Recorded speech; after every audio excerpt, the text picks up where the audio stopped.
All right, so good afternoon and welcome to this month's episode of the Eli Torres Talk Show. We are streaming live on Facebook and on YouTube. I'm Commissioner Eli Torres, and I'm so glad that you are able to join us today. This month's episode of the Eli Torres Talk Show. We are streaming live on Facebook and on YouTube. I'm Commissioner Eli Torres. There we go. All right. So October is Fire Prevention Month. I can remember October being Fire Prevention Month ever since I was a child in elementary. I can remember all those great activities. And so we're dedicating this episode to raising awareness, sharing safety tips, and empowering our community to stay prepared. We have some very special guests with us today who bring a wealth of knowledge and experience to fire safety. With us today, we have Hidalgo County Fire Marshal, Homero Garza. We also have our Edinburgh Fire Chief, Mr. Omar Garza, and our McAllen Fire Chief, Juan Angel Gloria. Thank you. Así es, muy buenas tardes y bienvenidos al programa el día de hoy de Eli Torres. Estamos el día de hoy aquí en vivo a través de Facebook y YouTube. Aquí con nosotros presentes, por supuesto, está la comisionada Eli Torres y estamos muy contentos de estar con ustedes el día de hoy porque octubre es el mes de prevención de incendios.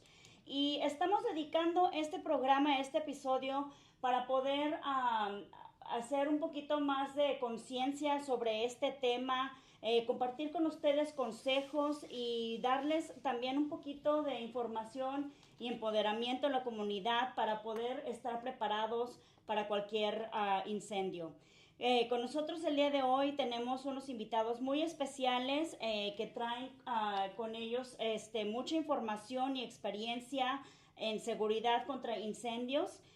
Con nosotros está el mariscal de bomberos del condado de Hidalgo, Homero Garza. También está el jefe de bomberos de la ciudad de Edinburgh, Omar Garza, y el jefe de bomberos de la ciudad de McAllen, Juan Ángel Gloria. So today we're going to discuss prevention strategies, community resources, and the ways that your family can stay safe year-round. So grab your notepad, send us your questions in the chat, and let's get started with this important conversation. Así es que juntos vamos a discutir un poquito sobre las estrategias de prevención, recursos comunitarios y maneras donde ustedes y su familia pueden mantenerse seguros durante un incendio y sobre todo durante el año. Así es que tomen nota, mándenos sus preguntas ahí a través del chat, alguna conversación, cualquier cosa que tengan. Ahorita es el momento para poder preguntar, que están aquí presentes con nosotros y podamos responder sus preguntas en vivo. So I guess these questions will start off with Chief Omar Garza. Thank you so much for being here and joining us Thank you. today. So like we mentioned, October is Fire Prevention Month. And so tell us, why is it so important that communities observe this? You know, first of all, I just want to thank you, Ms. Torres, for inviting us out here. You know, the partnership that we have with the county is super great, and I'm glad that you're doing these activities. So on behalf of the City of Edinburgh and the Edinburgh Fire Department, I just want to thank you for the invite today to talk to us about fire prevention. Fire prevention is so important. You know, the reason we celebrate Fire Prevention Week is because of the Great Fires of Chicago in 1871. During that fire, we had over 100,000 people that were left homeless and 250 homes that were completely destroyed. So in remembrance of that, we always try to celebrate Fire Prevention Week. But in Edinburgh, it's more than just a week. We pretty much celebrate fire prevention year-round. And that's one thing I take a lot of pride in the City of Edinburgh and our fire department is our fire prevention activities. Our guys are at the Fire Marshal's office and our entire staff, they do an excellent job in promoting fire safety throughout the community. We've got the program that we go and we visit all the schools, and we have over 38 schools in the city of Edinburgh, and we have a complete program that we create for them, music, sound, magic, and we do a whole presentation for all these 38 schools. And usually we start when school starts, and we don't finish till January visiting all these schools to try to average like 30 a week. So that's why I said it's more like a whole year. It's a whole year round. Deal. Yes, that's right. And we've got also what we do is called the Sparky's Out of School Bash and Sparky's Back to School Bash. And here recently, just last week, we had our 33rd annual Fire Stoppers Fire Prevention Festival there at the fire station. We had over about 4,000 people in attendance, and our community comes out and helps us so much. We raised almost $30,000 to do this program that was all given by sponsorships for local businesses. So we're real strong in prevention. We even have a loteria program. I don't know if you're aware of that.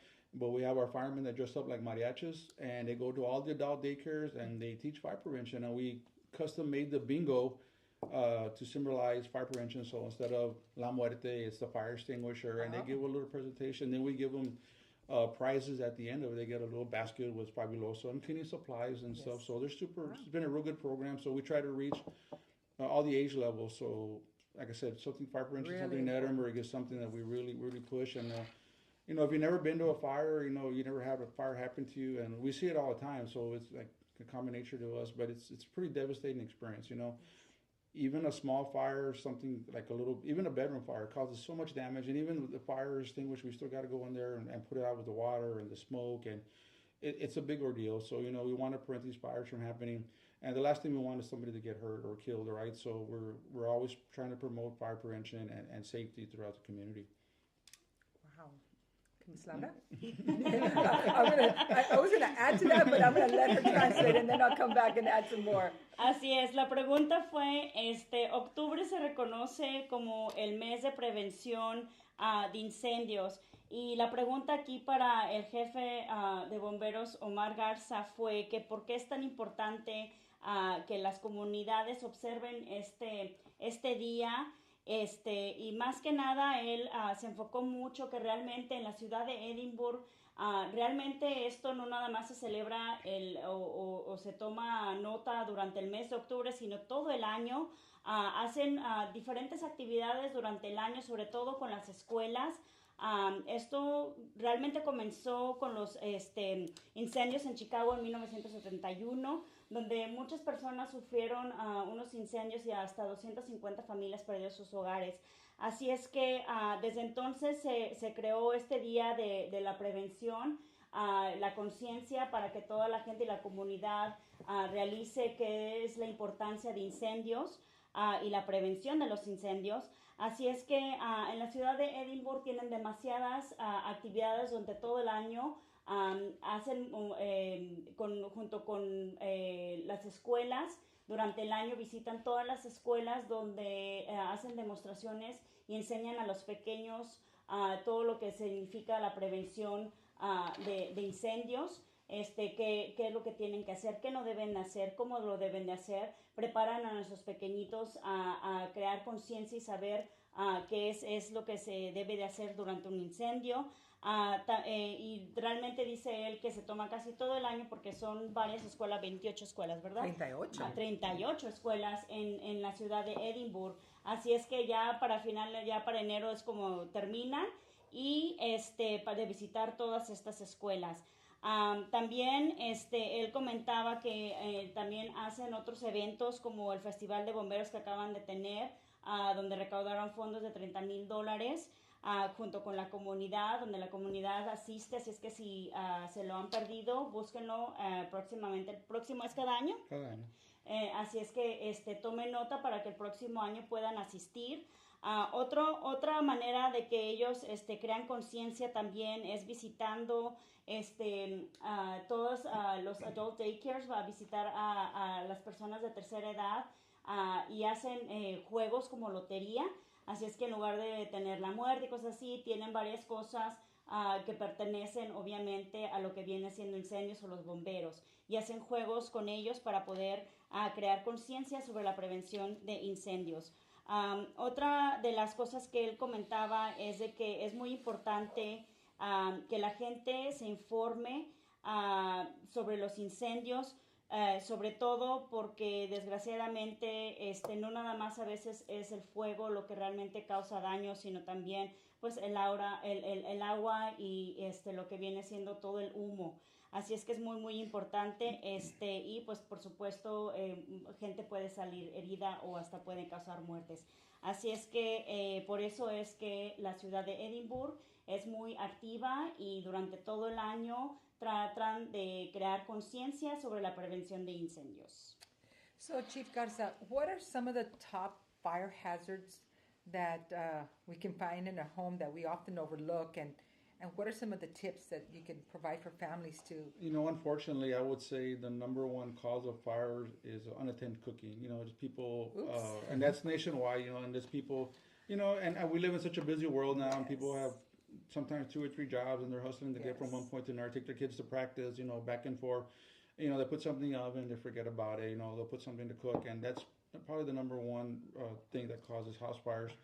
But we always just tell people, be aware of your surroundings, right? If you know your home better than we do, the issues you have with your home, and try to address those. But I would say the number one cause of fires is probably unattended cooking, and sometimes it's also seasonal, right? During the winter times, we start having more fires with space heaters and people trying to keep their home warm. Especially in the low income areas where people don't have a central air or central heating system. They bring in space heaters and they may not be working properly, or they're not installed properly, and so that's the number one cause of fires too. And also just maybe the wiring is not correct in their home. They have electrical issues, and so we'll see a little bit more momentum and more structure fires during the winter time. But my former boss would always say, "What's the number one cause of fire?" Like men, women, and children, right? Because those are like there's got to be somebody involved in these fires, right? Something happens. Somebody forgot to check something. They put the space heater wrong, so. We just ask people to be safe, and the main thing we always tell everybody is have a working smoke detector in your house. They're fairly cheap, and you can buy a smoke detector for $4 or $5 now. We had a program in Edinburgh that we were fortunate to get a grant, and we installed over 2,000 smoke detectors in homes throughout Edinburgh, and it was a free of charge. They call, set up an appointment, and we'd go and install those smoke detectors. We have a few left, probably maybe 80, 100 smoke detectors left. So if people are still interested and they live in the city, we can install those smoke detectors for them. And we've had, and a quick little story, we installed all these smoke detectors, and it's a pretty hard program, to get all these smoke detectors installed and have people call and set the appointments up, and we have to cut into the firefighters' duties of what they do every day. So it was like, I try to get this done, and so we actually put a smoke detector in a house 3 months prior to it catching on fire. And the gentleman told us, and he's like, "Sir, if it wasn't for that smoke detector, I wouldn't be talking to you." That's what woke me up. And I mean, literally 3 months prior that we installed that smoke detector to him. So one life that we saved, it was well worth all the work and time that we put in. And actually, even our grant department, Claudia and Michelle there at the city that work on these grants so hard for us, like all that work pays off when you get that one, even just that one person's life that we saved, right? So smoke detectors. I'm always tell everybody, please install them. I know American Red Cross and the county and Mr. Garza here, they can reach out to them and they'll get you in contact with American Red Cross.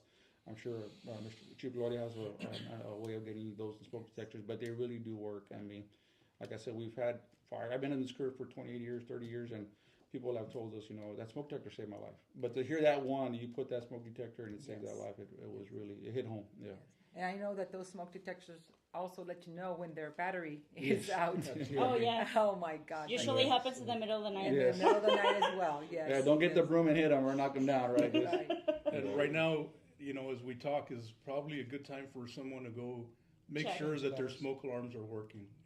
That's a great idea. They're a vital tool, and they do save lives. Yes, absolutely. And we have them in our trucks. I mean, if we go to a fire and we notice they don't have a smoke detector, we'll install it for them. We carry batteries also, and we notice they'll go check the smoke detectors real quick. They don't have battery, we'll put it on there for them also. So we provide that service also for our citizens. And even something, if you're elderly and you can't change it, just call us up and we'll go put a battery in there for you. I mean, it's not a big deal. That's good to know. Yeah. That's good to know because we do have a lot of people who don't have the ability to climb a ladder Mm-hmm. Right. and put change the battery on or install a smoke detector. And that's what we're talking about before we started this, is that there's so many programs and so much assistance that's out there that the city provides, the county provides, that people just aren't aware of, right? So like the smoke detector program and the batteries, I mean, they can call us and we can do that for them.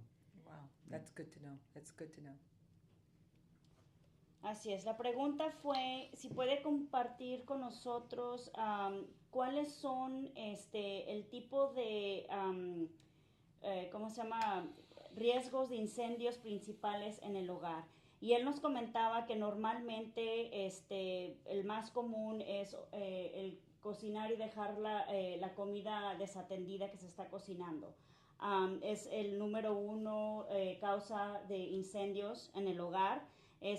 Muchas veces estamos muy ocupados, no prestamos atención, nos vamos de la casa, no recordamos si apagamos o no apagamos la estufa, el horno, así es que esa es una de las causas principales de incendios en el hogar. Otra también durante el invierno viene siendo los space heaters, los calentadores que compra eléctricos que se conectan. Muchas veces las personas los dejan conectados y estos también causan incendios. Y el tercero viene siendo fallas eléctricas en la casa. Así es que esos son tres de las razones por las que son o causas más comunes de incendios en el hogar. Él nos comentaba también que es muy importante que las personas inviertan en un detector de humo. Estos cuestan alrededor de $4 a $5. El Departamento de Bomberos de Edinburgh tienen un programa que se llama Smoke Detector Program, es el programa de detectores de humo. Y ellos ahorita por el momento aún tienen fondos y tienen aproximadamente entre 80 a 100 detectores disponibles. Así es que si ustedes necesitan uno, pueden llamar a la ciudad de los bomberos de la ciudad de Edinburgh para poder llenar los requisitos necesarios para entrar a este programa, donde ellos instalan gratuitamente estos detectores de humo. Es muy importante. Los detectores de humo están ahí para salvar las vidas. Nos comentaba que él recuerda mucho una historia de un residente donde fueron a instalar el detector de humo y 3 meses después de que lo fueron a instalar, su casa se incendió y el residente le dijo, si no hubiera sido por ese detector de humo que instalaron, él no estaría contando la historia. Así es que es muy importante que instalen estos detectores de humo. Si necesitan ayuda para instalarlos o necesitan detectores de humo y califican para este programa, llamen a la ciudad de Edinburgh. También lo que viene siendo American Red Cross, ellos también tienen algún programa que puedan asistirlos, así es que es muy importante. Comentábamos ahorita que hablábamos de los detectores de humo. Chequen sus baterías. Normalmente estos pierden batería, pierden vida en medio de la noche cuando uno está tranquilamente dormido y se despierta debido al sonido loco que hacen. Así es que es muy importante que chequen. Si el día de hoy nos están viendo y están en casita, chequen sus baterías, asegúrense que estos detectores de humo estén funcionando correctamente. Y asegúrense que estén instalados apropiadamente. Si no saben, hablen a los bomberos para que ellos puedan checar y asistirlos en lo que ustedes necesiten. Okay, so thank you for that, Laura. How can parents involve their children in fire safety education at home? I know that many families have little ones. How can they involve them and get them prepared in case there's a fire? Yeah, I would say just listen to your children. We're going out there and we're trying to educate them in the schools and daycares and letting them know, and they're relaying the message to their parents. We need to, how important the smoke detector. Like, mom, the fire department came. We talked about fire extinguisher stuff, and listen to them. They're trying to relay the information back to their parents and get these things installed. So I mean, it doesn't take a lot of time either. To make an escape plan or the most important, one of the most important things in a fire is especially when you have a family, is making sure that everybody's out and everybody's in a safe place. And at 2 or 3 in the morning, and it's real chaotic. Fire department's there, and we've always, and Gloria can probably speak. I don't know, somebody might be still inside. And this fire we went to yesterday, and that mobile home fire, we report that somebody was still in there when we got there, and he was already working, right? So it doesn't take much time, if you're riding in the car and your family's there, and just take a minute. Hey, you know what? If there's a fire in our house, we're gonna report to the front of the house in the mailbox or in front of the driveway or the neighbor's house. Or you're having lunch one day or dinner. It doesn't take much to do that until have a discussion, have a plan. Right, have a little plan. Like it's not a 2-hour discussion or it's just something real quick. This is what we're gonna do. This is where you're gonna escape from. And the fire, if you can't get out, this is the way out through the window. Or have some kind of plan. And there's a lot of studies, unfortunately, where you see the smoke detector goes off and these kids just sleep right through it. I guess I don't know why, but. So your child is like that, there's an emergency in their home and the smoke detector is going off, they're not going to wake up, then that already, so I need to make a plan to wake my son up or my daughter, or they're at that age where they can't respond on their own, right? Maybe they're 3 or 4 years old, where you're going to have to make that initiative to go and get them out of bed and get them out of the home. So like I said, just take the few minutes of your day to come up with a simple plan, and even as a firefighter, I mean, I when my kids were younger, we had a plan, you know, and hey, son, you know, this is what we're gonna do when there's a fire, you know, because you never know, right? I mean, you may go through your whole life and not experience something like this, and you may experience it, so you never know. I mean, we were just talking earlier about houses getting struck by lightning, and growing up, when I started my career, that was very rare, you know, that you would have a house hit by lightning. But now it seems like we're having them all the time, and just because there's so many rooftops now. Before there wasn't many homes in the valley, but now you have a lot more rooftops, so there's a lot more area for lightnings can strike, right? So you just never know. I mean, you can have $1 million home that we had here recently got hit by lightning, and you can have a $50,000 home. It doesn't. There's no, what do you see, like, it doesn't choose who, right? You never know. So just have the plan and have an idea of what you're gonna do in case of an emergency. And always call 911. You know, that's the main thing. And I think people sometimes are scared to call 911 because, you know, we're gonna fine them, or, you know, it costs us this X amount of money to respond. And we have people contact today, porque vinieron, like, there's nothing, right? We're not gonna fine you. We're not gonna charge you. We're just gonna do our job. But sometimes you feel like people are hesitant.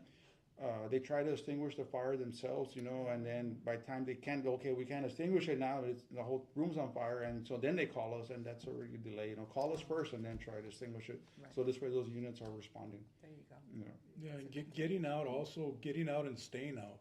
That's something that we've seen where, you know, people get out. Oh, I forgot. I need to go get something. Or my pet's inside. Once you get out, stay outside. Wait for the fire department to get there and have them do their thing. But, you know, that's when, unfortunately, in the some of the fatalities that we've seen is people going back to to something that they love, and it's just tragic. You end up with unfortunately with that loss of life. Yes. And so, yes, making a plan Is key, crucial. definitely Yes. crucial. Yes.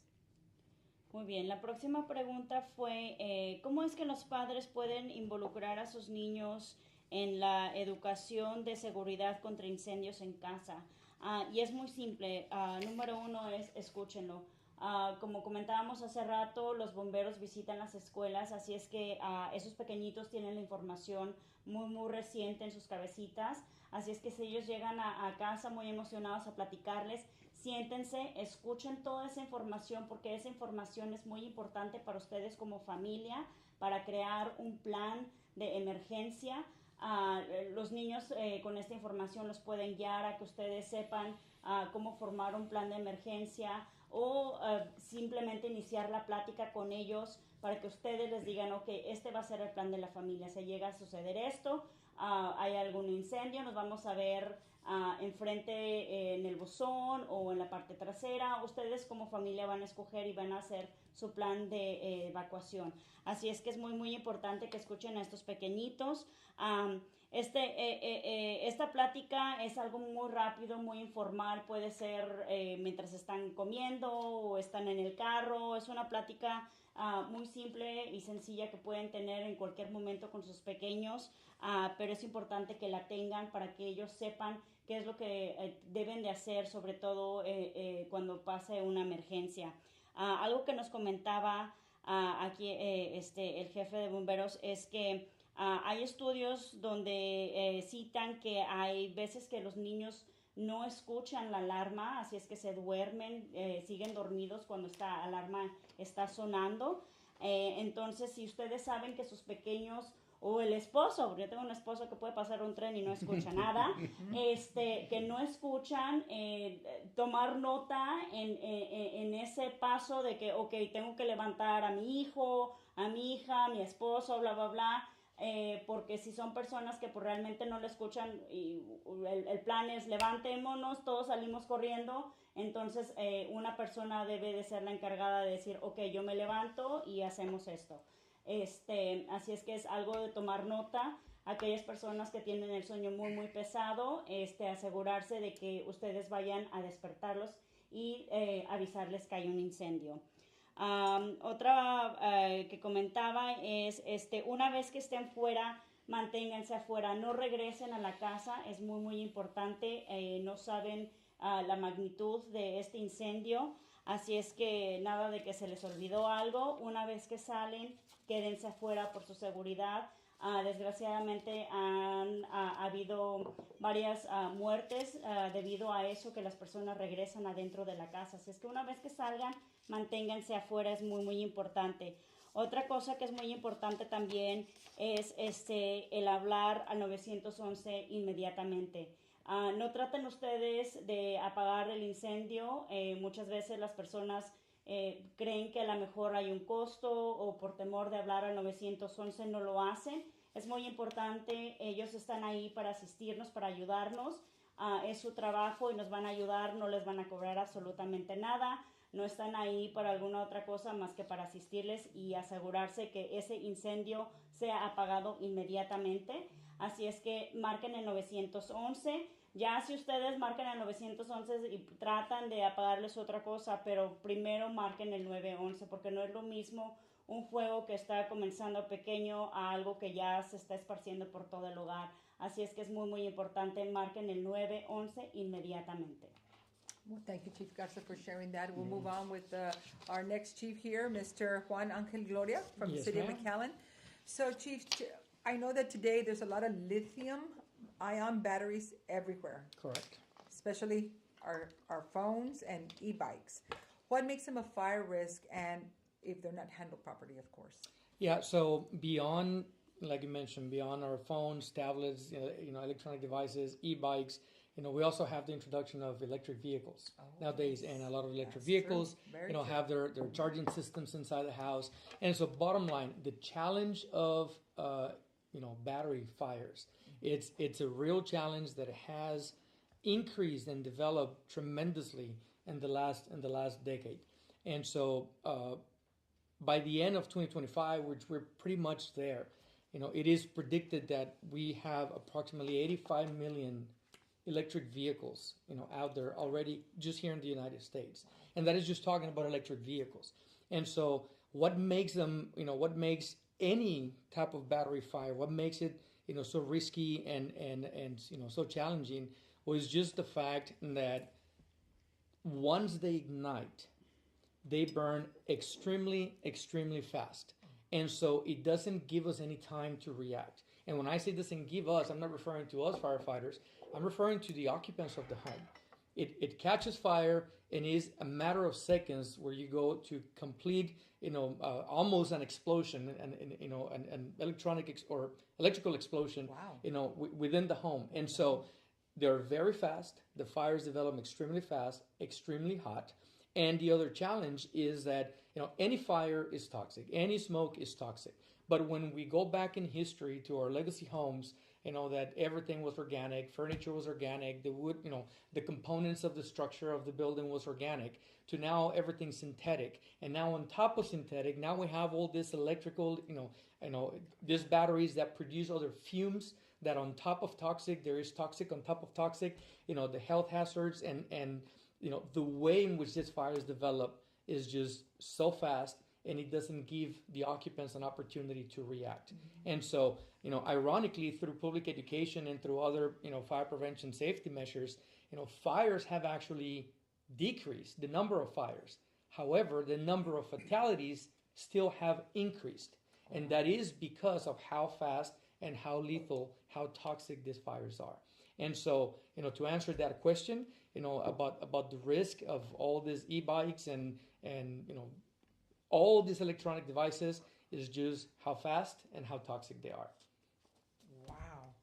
And so I can translate that Yes. for you if it is. Okay, If it is Perfect. And you sound very passionate about this. Oh, 'cause absolutely. This is kind of like our modern day fire causes of fire. Before it was like Right. that candle, that it was that leaving something on the stove and so stove. forth. But now this is kind of Things like have the changed. new. Yeah. Things have changed. There's yeah. cars in our garage that are electric and For sure. e-bikes and Yeah, cell correct. phones and tablets, and we're full of it at home. Yeah. Actually. Entonces, para nuestra comunidad que nos está viendo en línea, la pregunta era ¿qué es lo que causa que este tipo de aditamentos, tabletas, bicicletas y motocicletas eléctricas, qué es lo que las hace ser tan riesgosos?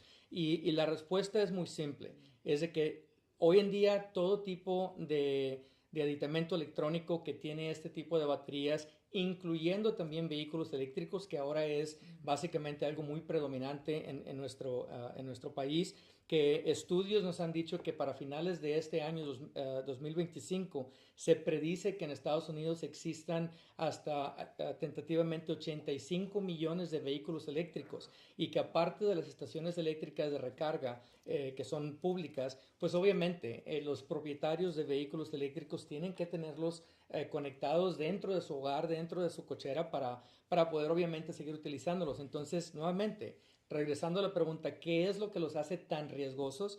Bueno, es simplemente la rapidez con la que este tipo de baterías se incendian, causando prácticamente una explosión eléctrica que no les da la oportunidad a los ocupantes de cualquier residencia, de cualquier estructura, a poder escapar. No nos da la oportunidad. Y aparte de la rapidez con la que estos incendios se desarrollan, también hay que tomar en cuenta lo tóxico que los vapores creados por incendios de baterías, básicamente es tremendo el riesgo a la salud que estos incendios causan.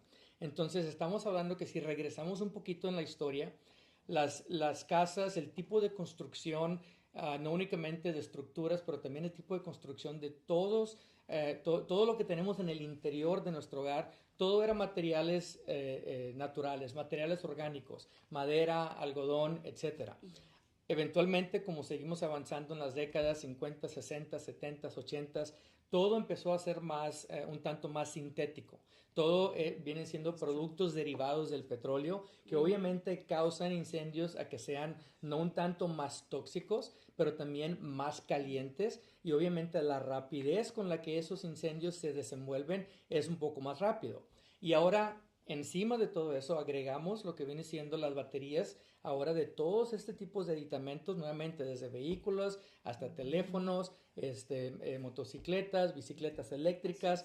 Todo esto ahora estamos hablando de toxicidad encima de toxicidad encima de toxicidad.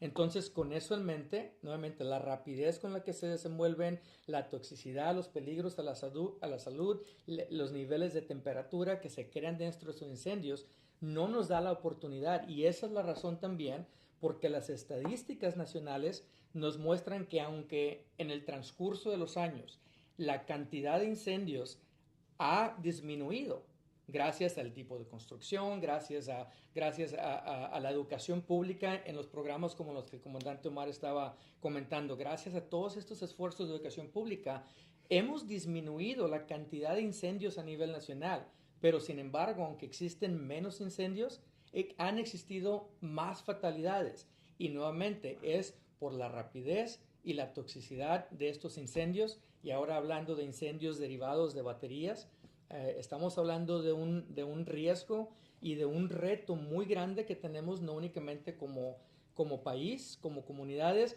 pero es un reto muy grande ahora también para los departamentos de bomberos, puesto que algo que no comenté en inglés es de que ahora estamos teniendo que reinventar la forma en la que pensamos y la forma en la que desplegamos a nuestros elementos, porque las tácticas han estado teniendo que cambiar.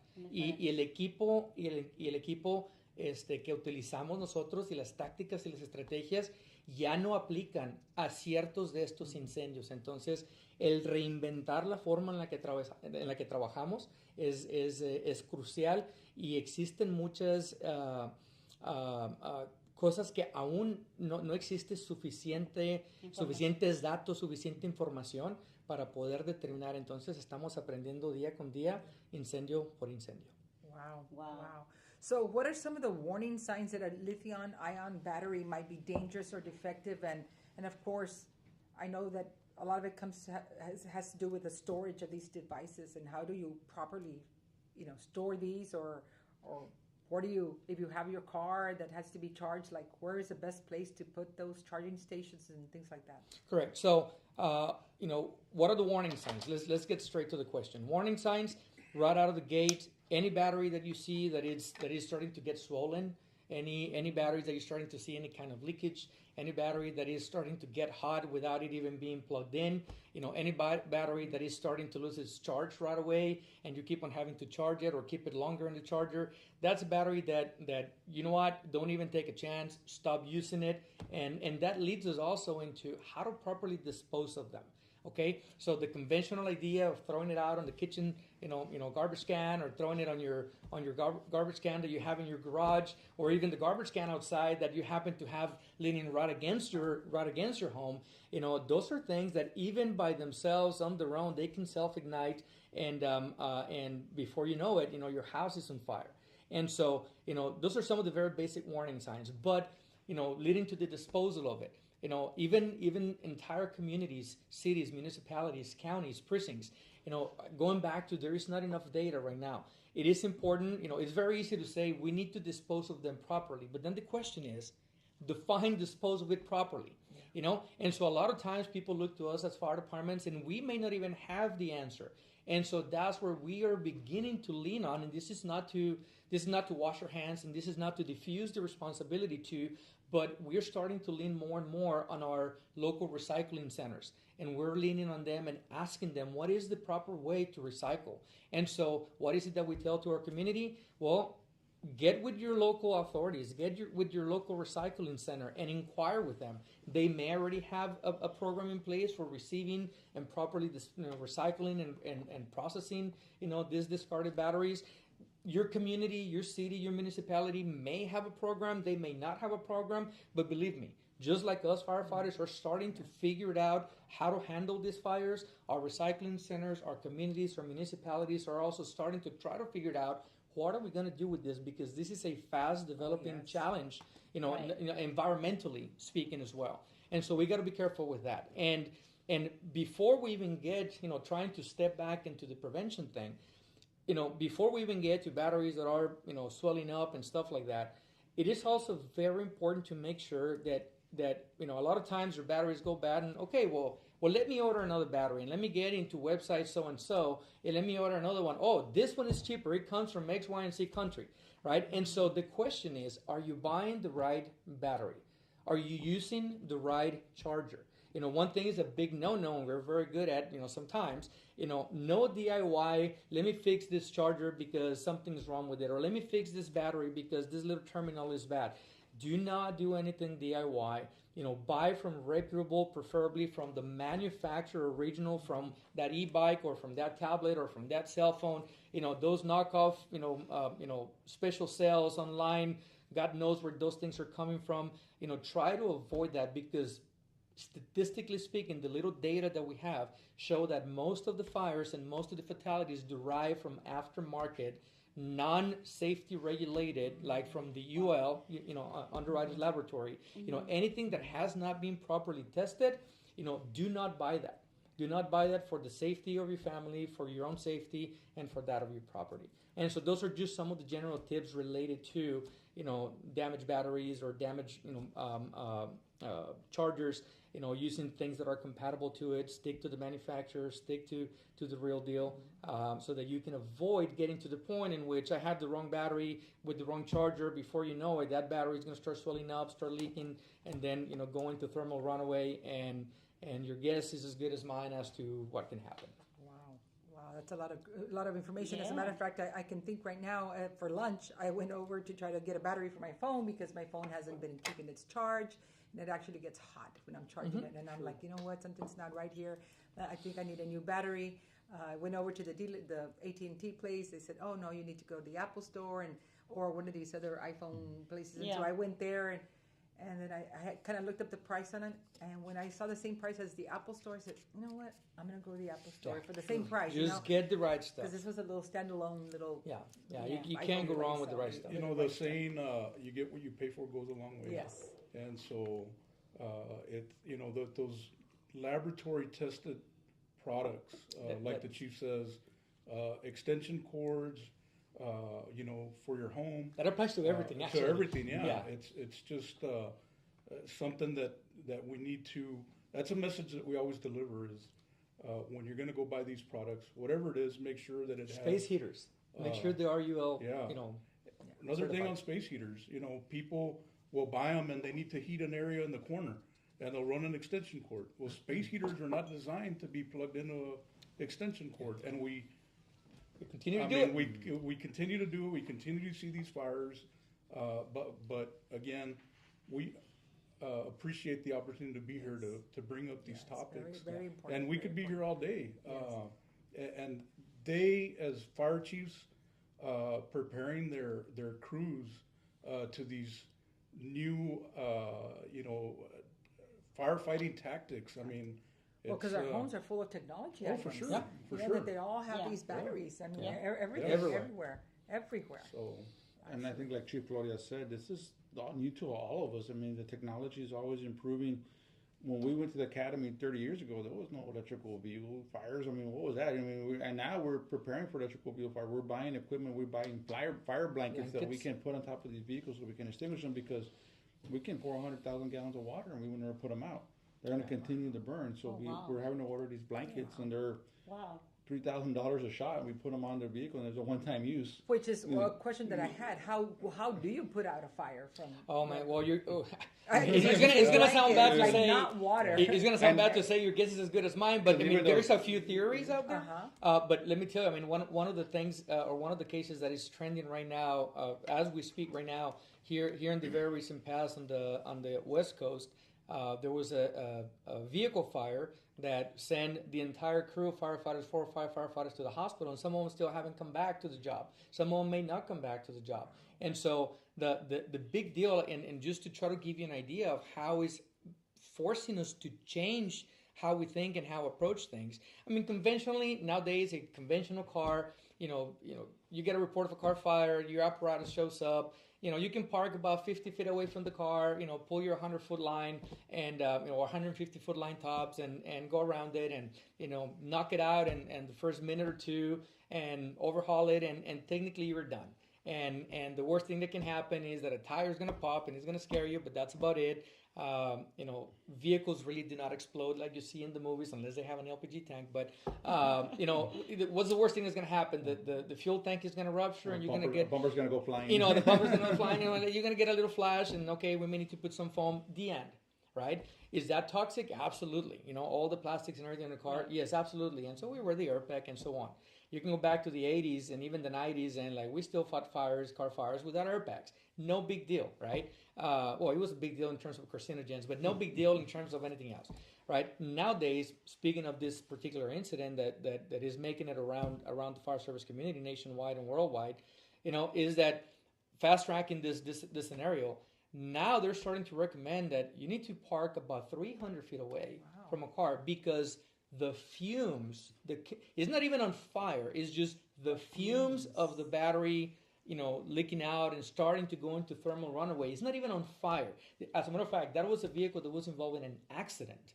And so the battery was breached. It was not on fire. The firefighters were 200 feet away, 250 feet away. They had this weird smell and kind of no big deal. We're 200 feet away. I mean, for a conventional car fire and for what we know as firefighters, that is plenty of distance. Well, before you know it, they're driving back to the station. One of the firefighters is vomiting. The other firefighters started having some other health issues, and now their lung capacity has decreased because of the heavy metals and the fumes. This is not even smoke from a fire. It's just fumes of the batteries. Byproduct of the battery starting to leak out and going to thermal runaway. Again, is making everybody start rethinking, what do we even do? And so, huge challenge with batteries. And we just want to make sure that we don't want to say that electrical vehicles aren't safe, right? But these are the conditions that are involved. There's When there's a fire, challenges. right? There's Yes. challenges. I mean, You there's have to not learn we want to them. make sure that Right. the community knows Right. that they're not all catching on fire, right? I Right. mean, but when they do catch on fire, just like any other car, these are the conditions that happen. Right. Yeah. So. And that is very important to mention, and that brings us back to the 85 million, estimated e-cars in the U.S. I mean, we have in the millions, but that brings the challenge for that car accident, for that vehicle fire that may take place here and there, just like anything else, right? And so that's a very good point that Chief brings up, but it helps us emphasize the new challenges that we're facing. Yeah, we still haven't even had our first one, but we're prepared for it, right? But we still haven't You had just any. jinxed it. Well, I know, speaking of that, I mean, let me go back to this. So what do we do? I mean, I'd call 911, I think. I panic. I tell everyone not to have an emergency around me. But if in case I did, get the courage to call 911, what can you do? At this point in time is distance Distance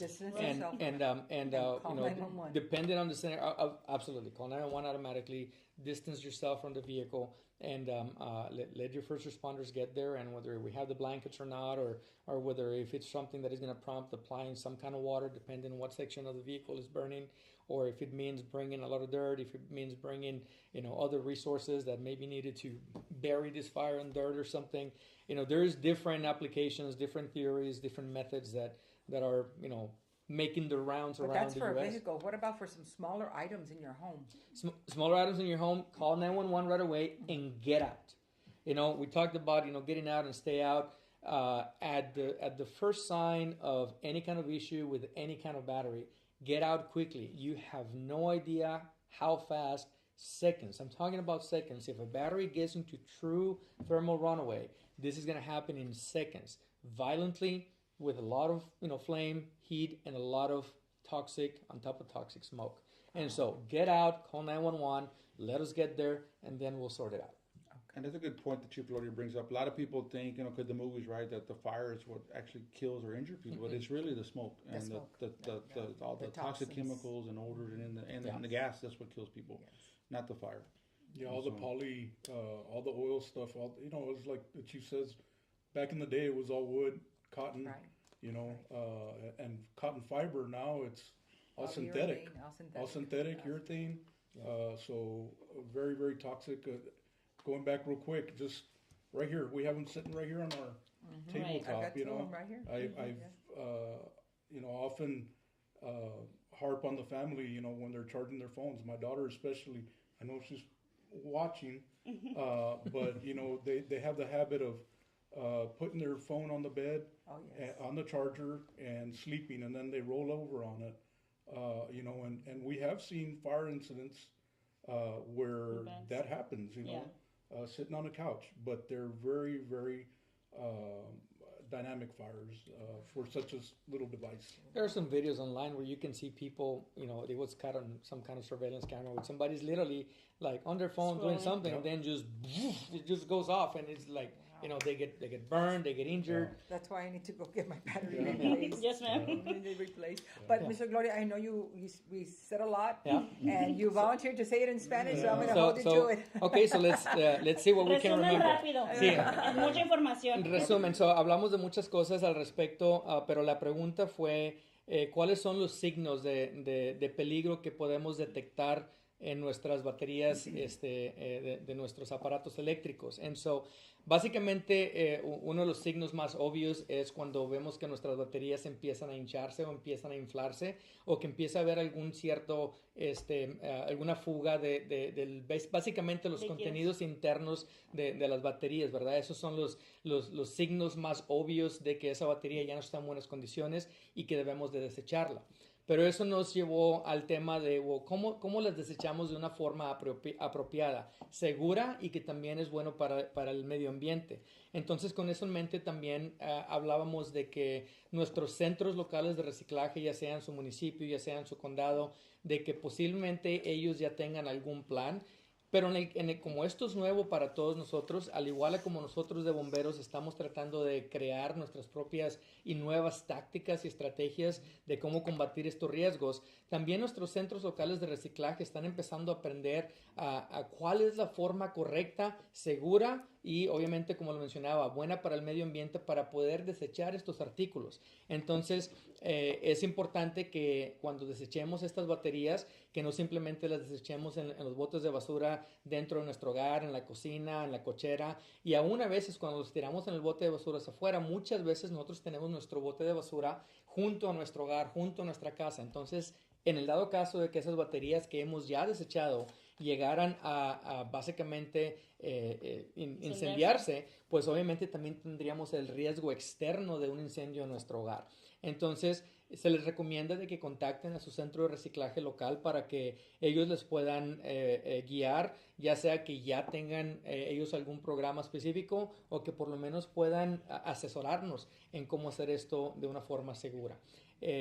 También hablábamos de que es muy importante hablando ahora un poco de la prevención y no ponernos en la posición de ser susceptibles al riesgo de que estas baterías lleguen a dañarse, es de que es muy importante que compremos reemplazos de baterías de marca o que sean originales, vaya, es lo que estamos tratando de decir, que las baterías, tanto las baterías como nuestros cargadores sean los originales de cualquiera que sea su aditamento eléctrico, nuevamente, ya sea su vehículo, ya sea su computadora, su teléfono, ya sea alguna bicicleta o motocicleta eléctrica, cualquiera que sea el aditamento, que se utilicen las baterías y los cargadores originales, ¿verdad? Es muy fácil entrar en línea en la computadora y buscar baterías y cargadores que, mira, este está en descuento, este es muchísimo más barato, pero como lo mencionaba Homero, nos comentaba de que, pues sí, obviamente, pero también dice el dicho que lo barato sale caro, ¿verdad?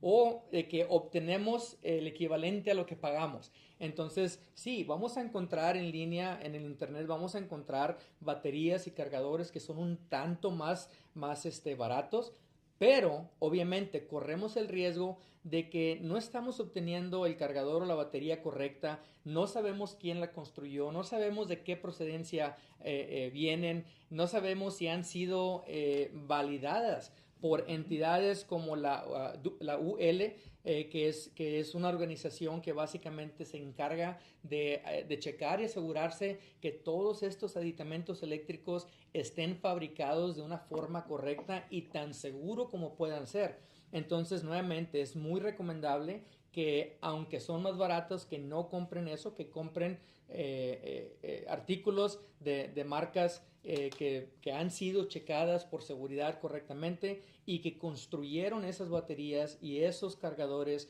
de la forma en la que los ingenieros las diseñaron para que puedan operar. También algo que es muy importante es de que no hagamos pues lo que estamos muy acostumbrados dentro de nuestra cultura, de que si este cargador no está funcionando bien, pues bueno, mi tío sabe electricidad y él le va a ir a mover ahí, le va a cambiar, échale tape y ponle más tape y cosas así por el estilo. El de que nosotros hagamos una intervención dentro de esos aditamentos eléctricos no es recomendable. No sabemos, nosotros no somos ingenieros en electrónica, no somos electricistas, no somos quien diseñamos estos cargadores y estas baterías. Entonces, no se recomienda que lo tomemos en nuestras manos de hacer esas reparaciones. Y también hay quien dice que, nosotros nos encargamos de ese tipo de reparaciones. No se recomienda, no vale la pena. El costo extra por el cargador correcto o el costo extra por la batería correcta no es nada en comparación a los riesgos que llega uno a tomar por no tener los aditamentos correctos en nuestro hogar. Y pues una de esas preguntas que también se derivaba de este tema era de que, bueno, nuevamente, ¿por qué son tan peligrosos? ¿Qué debe uno hacer? La subsecuente pregunta era, ¿qué debe uno hacer cuando empieza uno a notar estos signos de que se están degradando estas baterías?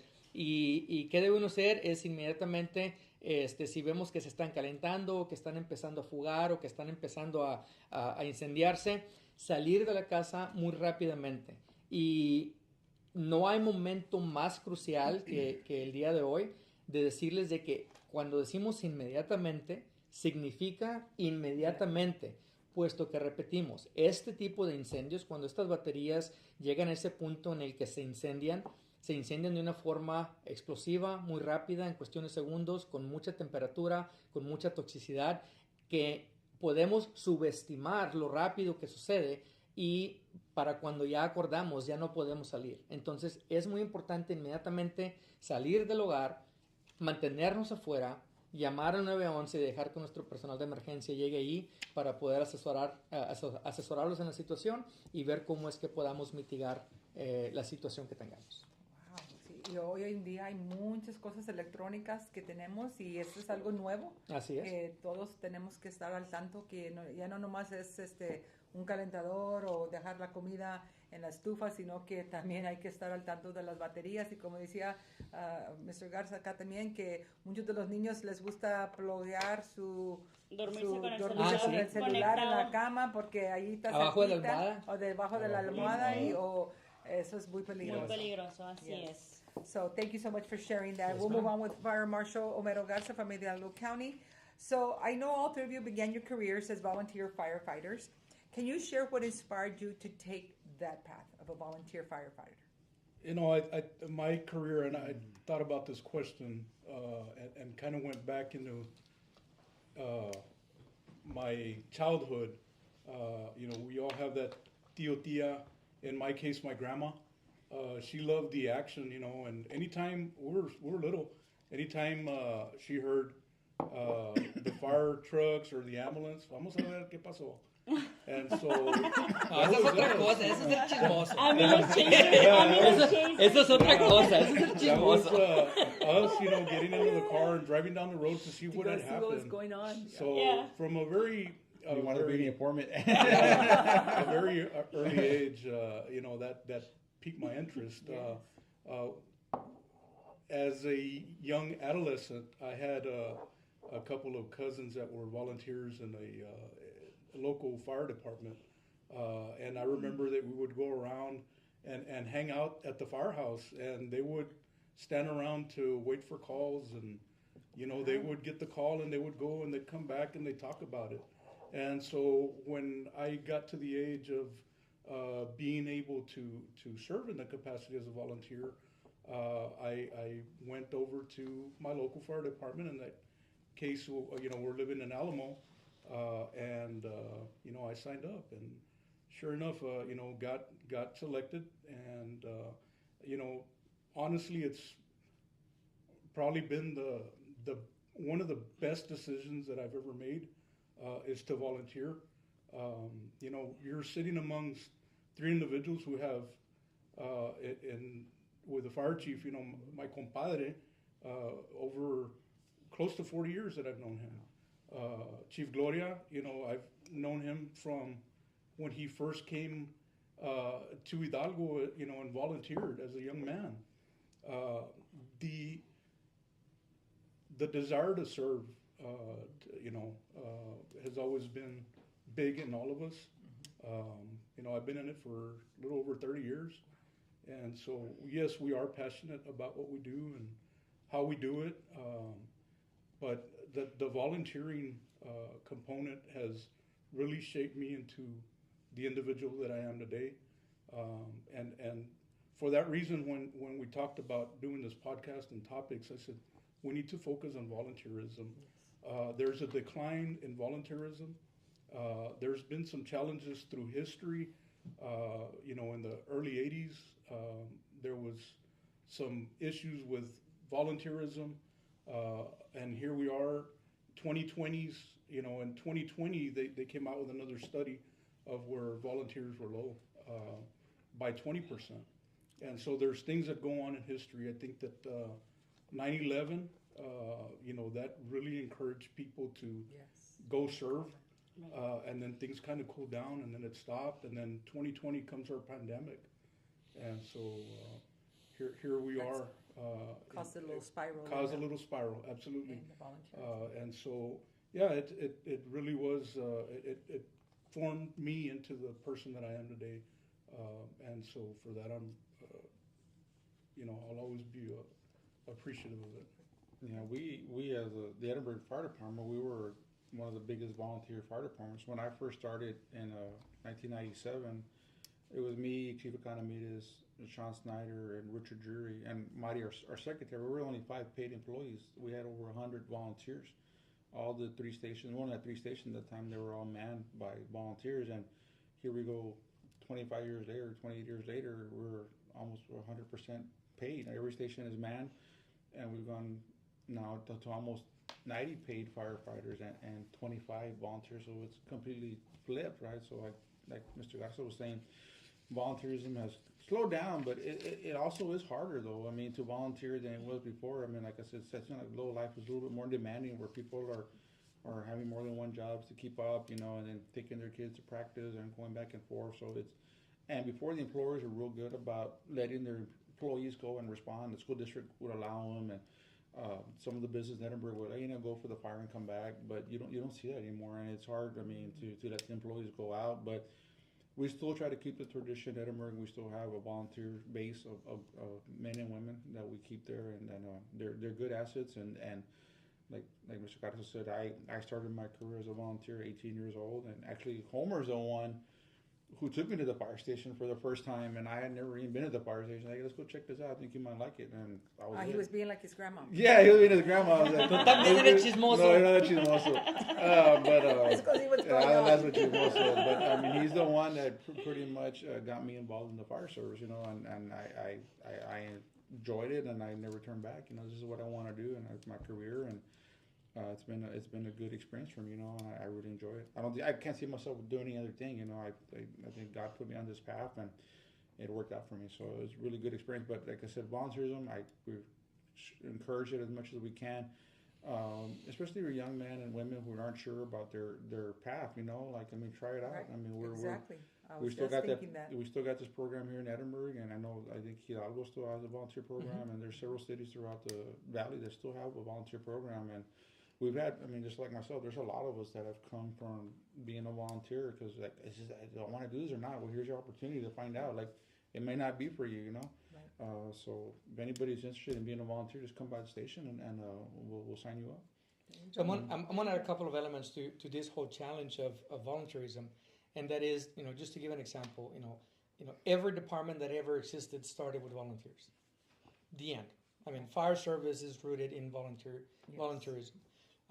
McAllen stopped being volunteer back in the 80s, and a lot of it has to do. I mean, there's a reality that fire service and communities face, which is the larger the community gets, the larger the challenges and the demands, like now electric fires, Yes. right? You know, the larger those demands and the larger the community gets, the more daily activities that are demanded and required of that department. And so that forces to go from volunteers to full-time career personnel, because you need somebody full-time to take care of all these things. And so we understand that and we embrace that. You know, from one angle, it's counterintuitive, and we can say, you know, it's sad that volunteerism is starting to decline. You know, it has been declining for the last few decades. However, the flip side of that coin is that for that community that is starting to transition from volunteers to career, that means progress to that community. And so while counterintuitive, we also need to embrace it. However, all we need to do is look at a map. Look at a map of our county, look at a map of our communities, look at a map of our state, and look at a map of the United States. How many county areas, how much rural areas do you have in contrast to fully developed urban areas? My point there is that by an overwhelming amount, the number of volunteer fire departments that remain in our country is way, way larger than the amount of career fire departments. And my point is, and the point to the community that is watching, is that there are plenty of opportunities to go and help and be a part of your community by becoming a volunteer firefighter. The opportunity is still there. While in the larger communities where the spotlight is, where everybody's looking at, yeah, it's declining. Well, that just means progress for that community. Okay, that just means progress. And so we embrace the career departments developing and growing and so on. But do not forget, just look at a map, just look at Google Earth on how many rural areas, how many fire departments we have, and they need your help. They need as many hands as they can provide. And besides the help that those communities need, just like Chief was talking about, you know, we all came up through the volunteer side, and you know, for us, it literally changed our life. You know, as I started at 15, and this is the one and only job that I have ever had. I've never had another job, you know, and I landed in the fire service at a time in my life in which I really have no clue where I would have been or where I would be today if it wasn't because I landed in the fire service. You know, and so just like there is Boys and Girls Club, and just like there is a lot of other areas in which our youth can go out there and be a part of something productive, well, community, don't forget about your fire department. You know, you have an opportunity to be a part of something. Yes, it sounds like cliche, but you can be a part of something greater than yourself and go do things that otherwise you will not get to experience anywhere else. And you never know, you know, before you know it, you know, a few years from now, you may just make a career out of this. Right. And so while we're starting to lose volunteers out of necessity on larger communities, don't forget about our rural areas or counties or precincts, that we still have plenty of fire departments where we need plenty of help. Very true. Very true. Así es. La pregunta fue, para el mariscal de bomberos fue, los tres comenzaron sus carreras como voluntarios. Así es que él nos comentaba, la pregunta fue si puede compartir con nosotros qué es lo que lo inspiró a tomar este camino. Más que nada fue su abuelita. Él comentaba que en aquellos entonces la abuelita le encantaba el chisme y entonces cuando escuchaban las sirenas de los bomberos, la abuelita le decía, vamos a ver qué es lo que está sucediendo. Entonces siempre que iban a ver la situación, qué es lo que estaba sucediendo, empezó a darle la cosquillita de que, okay, ¿qué es lo que está sucediendo? ¿Qué está pasando? Esta carrera, ¿qué es lo que tiene que ser un bombero? Así es que esos viajes de estar persiguiendo el camión de bomberos lo incitó a convertirse en voluntario y efectivamente luego ya creció en ser una carrera. Él nos comentaba que es muy importante que la juventud se involucre. Ese es algo muy bonito, es algo que les puede ayudar. A él lo ayudó a forjarse a ser la persona que es. Es algo que los tres, como pueden han visto en el programa, tienen mucha pasión, mucho corazón para esto. Aquellas personas que no saben qué camino tomar, es una opción. Digo, si no sabes, no pierdes nada en ir a tocar la puerta y decir, bueno, a ver, déjame intentar. A lo mejor es algo que te llama la atención o es algo que acaba creciendo en ti. Y de ser voluntario puede crecer a ser una carrera. Él nos comentaba que conforme han pasado los años sí se ha bajado mucho los números de voluntarios. Ahora han sido un porcentaje al 20%. Ya se ha notado mucho. Obviamente cuando pasó 911 muchas personas los incitó a involucrarse más, a formar parte, ser un poquito más patrióticos y formar parte de los bomberos o a lo mejor también de la academia policía, lo que sea. Pero ya volvieron a pasar otras situaciones durante la historia de estos años y se ha vuelto a ver esos números que han bajado. Así es que es muy, muy importante que busquen esa pasión, busquen algo que los pueda ayudar.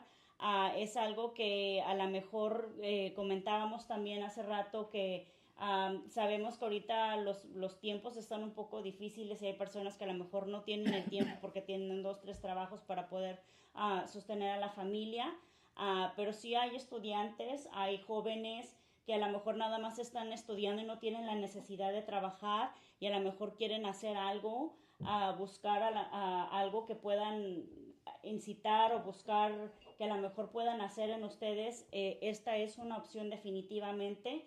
Hay diferentes cosas que pueden hacer en la estación de bomberos, no necesariamente nada más pueden ser bomberos. El día de mañana no se pueden formar una carrera de esto, así es que es muy muy importante que se involucren, no solamente por el bien de ustedes, sino también para asistir a nuestra comunidad.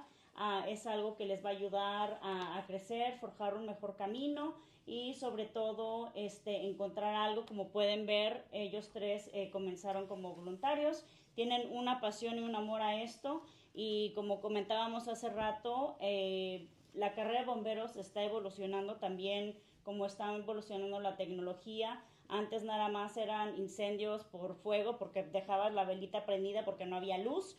Hoy en día estamos viendo tipos de fuego debido a las baterías de litio. Entonces, son cosas que va evolucionando, la carrera va evolucionando, los bomberos siguen ejerciendo y estudiando y encontrando nuevas maneras de ser su trabajo y una carrera al respecto. So let's say we have some youth that are out there, or even some parents who may have some youth that may be interested in becoming a volunteer. Where can they start? What can they do, and how can the community, the schools, or even parents help these young ones get encouraged to do that? Well, it starts at home. starting. Get in a car and go and Yeah, chase an it ambulance starts or at home a and fire conversations. truck. Go with grandma. Go, grandma. Go visit grandma. A lot of this, comes from the heart. You've got to have it in you. Our kids are growing up. They've grown up with technology way different to what we grew up. We grew up playing football in the streets. Right. It's way different. Canicas. It's a lot more challenging, and so what better way than to tell from our experience in the experience and the value that we gain. Chief Garza mentioned some names. We got to work around some very iconic respectable men and people. women, right? Yes. And so With great work ethic. Sparky Nunn, Harold Nunn, and Alamo, Chief Snyder. Those were guys that we looked up to growing up, going to Alamo elementary schools. This is, what we want to get the Encourage, kids, yeah. and to encourage them to when these fire departments come to your school, ask the questions. Again, for me, being able to help our community, getting that self-satisfaction, because really a lot of the times you go to these calls and there's no recognition, but that self-gratification is really what drives us. But how do we encourage the parents? Get them off the technology, get them interested in some type of volunteer group. It doesn't, obviously at a young age they can't volunteer, right? But at a 17-year-old can get involved in a firefighting explorer program. We're always available at the office to take any calls and kind of direct people in where they need to go, but get them involved into some type of civic volunteerism, right? I know that you all have a lot of fundraisers, like barbecue sales that you all have and so forth. Can the youth help volunteer there, and just to be absolutely. around the firefighters and that ambience and that camaraderie that they'll experience, Yes. whether it's to pass out plates or help with this or help with that. That's something And that we could always that's do, what- just to right. experience that, Absolutely. those professionals that are around them. Bring them around the firehouse. I've got friends or that'll call me up. Hey, the kids want to go visit the firehouse. So that excites me because I get to call someone, call the chief, say, hey, I've got this friend who wants to bring his kids. And when they go, you should see their faces, man. They Yes. light up. But who, from childhood hasn't wanted to take a ride in a fire truck? In a fire. I don't know. Right, I've heard or- it's like a frat house all the time. No, not at all. Very much the It's opposite. like college years all Yeah. year, all day, every day. No, it's really a brotherhood. It is. I come from from volunteering to law enforcement, Yeah, you went to the dark side. back into the fire service, right? And to the so law. where they came direct into the firefighting world, and so I could tell you that the brotherhood really does camaraderie. exist. Yes, Yeah, it is. Firefighters are some more advanced when it comes to communication for major incidents, and that's a fact. Yes. Right. And so we want to encourage, the parents of these children, get them involved in some type of community service. It's going to benefit them greatly. It's going to benefit Right. the community. And so that, get them off that technology. So one thing we did this year, which was a new program, it was a real big hit. We started our first teen academy. So it's a 1-week academy for high school kids, and they do EMS. They get to ride on the truck. They get some incident command stuff. So it's a whole week, and it's based in a little bit about the fire service. And it was a big hit. We put it out there, and it went on the internet, and it filled up within hours. We did 2 classes, and there were 20 kids for each class. And Wow. yeah, we're gonna That's do an that again. interest. That's Yeah, good. Awesome. That means so there's it- an interest. Yeah, it was, and so it was it was a success. They got a T-shirt, and we provided them meals the whole week, Wow. and they got to go to the training field and ride in the truck and put the air pack on, and it was an extremely good program. So we're anticipating to do it again this summer and probably do Wow. at least double the session, do 4 sessions. Just Wow, the that demand. We sounds had a lot of really people that good. we had to say no to because I mean we didn't have the. Yeah. And we, like I said, we're still a volunteer combination department. We still have volunteers, so anybody wanting to be a volunteer, just come by the fire station. We're the one next to the courthouse, 212 West McIntyre, and just go and ask the receptionist, have the application. You take an application, fill it out, and turn it in, and then come by on Monday night, and we'll get you started. And we try to limit it now to 25 volunteers. We used to have, so we had 100. Just so we could just manage them better, and it does cost us. We got to provide them bunker gear and train them and stuff like that. So we just try to keep it at 25. But right now we have some vacancies, so if anybody's interested, they can come and apply to be a volunteer. One thing that I want to add to what Homer was talking about on taking the kids to any firehouse. I don't mean to speak for any other community, but if I'm gonna guess correctly here, a lot of people think that they need to make an appointment to take their kids to the firehouse. If you see the trucks at the station, They're there. just stop. You can stop at any time, any day. Good to know. If the doors Say are hello, open, the right. fire truck is there, stop. Take the kids. You don't, take that opportunity, those 5 minutes that you had driving by there, just stop. You don't have to make an appointment. The firefighters will take you impromptu. They'll give you a tour of the station. They'll show you the truck around. They'll talk to the kids. Just stop. Take the opportunity. You don't have to wait for that specific date. You don't have to make an appointment. It's good to Just know. stop. Anywhere. Good to know. If the garage doors are open, They're we're there. available. Yeah. Yeah, if the garage doors are closed, you might have trouble. Yeah, but the garage door, we try to keep the doors open all the way to about 6:30. The garage Yeah. doors are open, and so we try to keep that that open environment. Come in and Yes. visit us. Yeah. The homely type surroundings. Like, hey, we're here Very nice. to be helpful. So Yeah, so Very you nice. you don't have to make an appointment or something like that. Just if you have 10, 15 minutes and you happen to be passing by the station and you have 10 minutes to spare, just pop a UE, come back, stop, knock on the door. The guys will come out. They'll take you in. And that's for the chief. Homer said. There you go. Así es. El mensaje, la pregunta es que qué mensaje quisiera compartir con la juventud que estarían interesados en convertirse en voluntarios, pero no saben dónde comenzar, y también para los padres y la comunidad, para animarlos a que esta juventud se anime a convertirse en voluntarios.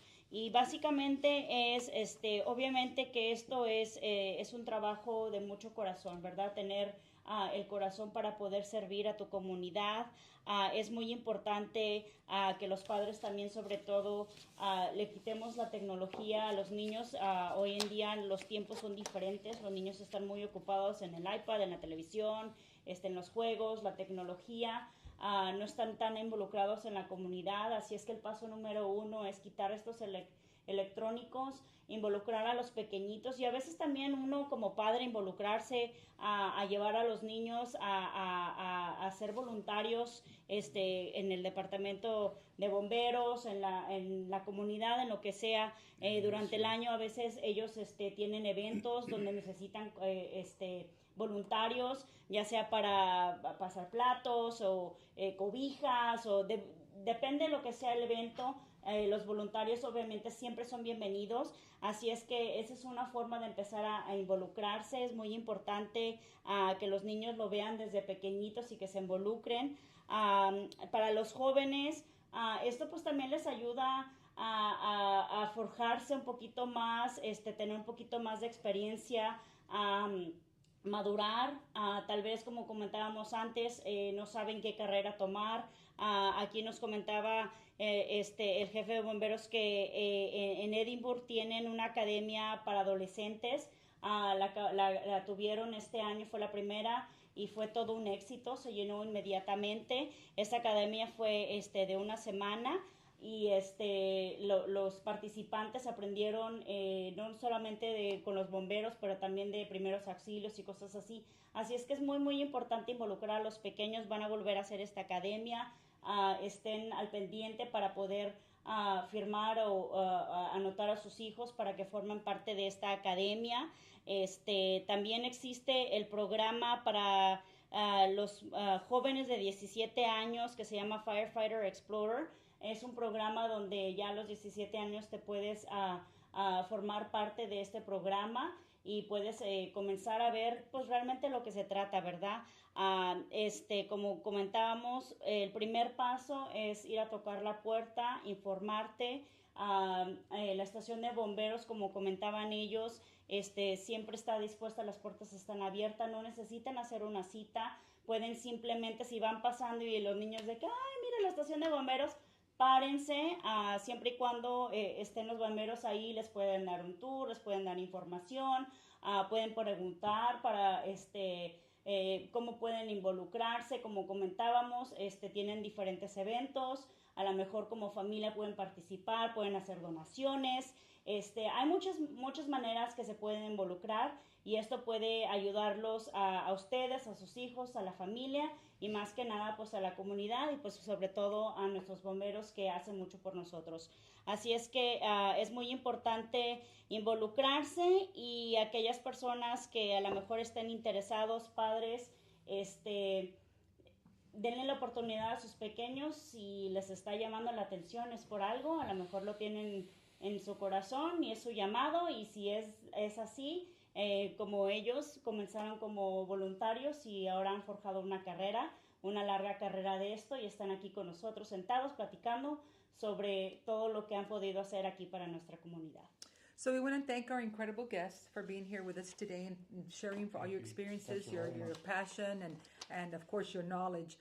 We hope that today's conversation has given our practical tips to help keep your family safe from understanding everyday fire risks to learning more about lithium-ion battery safety and even inspiring our youth to consider volunteering in the fire service.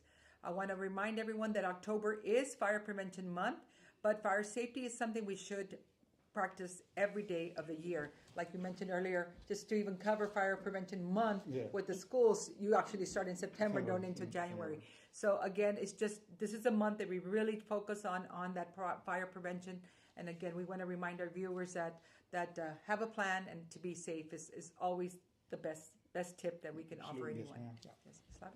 Así es, muchísimas gracias a todos ustedes por estar aquí con nosotros. Recuerden, este programa está grabado, así es que pueden verlo. Fue un programa largo, pero lleno de demasiada información. El día de hoy, nuestra conversación nos dio mucha información de cómo mantener a nuestra familia a salvo, cómo comprender un poquito más de esos incendios y sobre todo aprender de los incendios nuevos que vienen siendo de las baterías de litio. Y la seguridad y cómo es como tenemos que reaccionar, qué es lo que hoy en día nos entorna y sobre todo escuchar las historias y ahora sí que animar a nuestros jóvenes a formar parte de ser voluntarios con los bomberos y pues servir a nuestra comunidad.